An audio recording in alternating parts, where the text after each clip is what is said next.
السلام علیکم خواتین و حضرات، ایک بار پھر حاضر ہوں آپ کی خدمت میں ایک نیو ویڈیو کے ساتھ۔ امید کرتا ہوں آپ سب خیریت سے ہوں گے۔ خواتین و حضرات، آج میں بات کروں گا فلسطین کی بہادر اور جرأت مند عظیم خاتون کے بارے میں، جس نے اسرائیل کے ظلم و ستم کے سامنے ہار نہیں مانی اور دنیا میں ایک نئی تاریخ رقم کی۔ یہ کون تھی؟ یہ جاننے کے لیے اس ویڈیو کو پورا دیکھیں۔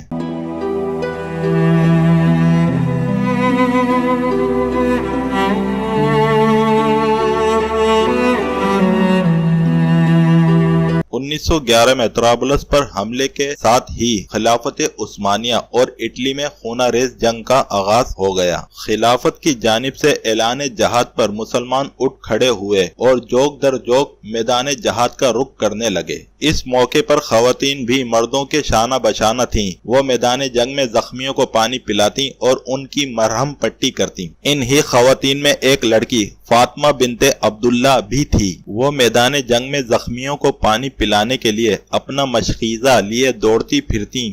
اسے جہاں کوئی زخمی سپاہی دکھائی دیتا، وہ گولیوں کی بوچھاڑ کی پرواہ کیے بغیر فوراً اس سپاہی تک پہنچ جاتی، جیسے اسے اپنے ارد گرد کا ہوش ہی نہ ہو۔ اس ہی دوران وہ ایتھولوی فوج کی گولی کا نشانہ بن کر جام شہادت نوش کر لیتی ہیں۔ آج تقریباً ایک صدی بعد تاریخ خود کو دوہرا رہی ہے۔ حق و باطل پھر آمنے سامنے ہے۔ اہل ایمان کے دلوں میں وہی جوش و جذبہ اور شوق شہادت موجود ہے۔ فرق صرف اتنا ہے کہ طرابلس کی جگہ ارض فلسطین ہے، اطلوی افواج کی جگہ اسرائیل کی ظالم اور جابر افواج ہے، اور فاطمہ بنت عبداللہ کی جگہ رازین النجار ہے۔ 11 ستمبر 1996 میں پیدا ہونے والی رازین النجار فلسطینی ادارے برائے طبی امداد میں ایک رضاکار فلسطینی نرس تھیں، جو اسرائیلی افواج کے مظالم کے خلاف اور فلسطینیوں کے حقوق کے لیے خاصی سرگرم اور متحرک رہتی تھیں۔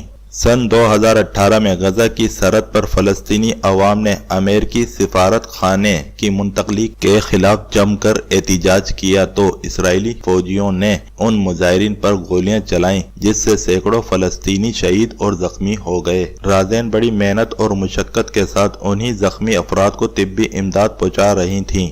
رازن پہلی فلسطینی لڑکی تھی جس نے جامعہ ازہر میں 1 سال تک طبی امداد اور تیمارداری کی باقاعدہ تعلیم حاصل کی۔ سن 2014 میں خانگی حالات بگڑنے اور ان کے والد پر قرضوں کے بوجھ بڑھنے کی وجہ سے انہیں اپنی تعلیم چھوڑنی پڑی۔ چنانچہ رازن واپس فلسطین پہنچ کر مریضوں اور زخمیوں کی رضاکارانہ طبی امداد میں جٹ گئیں۔ اس طرح ان کے تجربات اور تربیت پختہ ہو گئے۔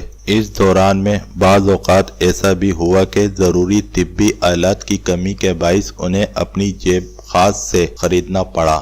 رازن اسرائیلی مظالم کے خلاف احتجاجی ریلیوں میں 10 سے زائد دفعہ زخمی بھی ہوئیں، لیکن پیچھے نہیں ہٹی اور مسلسل زخمیوں کو طبی امداد پہنچاتی رہیں۔ 21 سالہ رازن النجار 30 مارچ سے غزہ اور اسرائیل کی سرحد پر جاری مظاہروں میں رضاکارانہ طور پر اپنے پیشہ وارانہ فرائض سر انجام دے رہی تھیں۔ رازن اسرائیلی فوج کی فائرنگ سے زخمی ہونے والے مظاہرین کو موقع پر ابتدائی طبی امداد فراہم کرتیں۔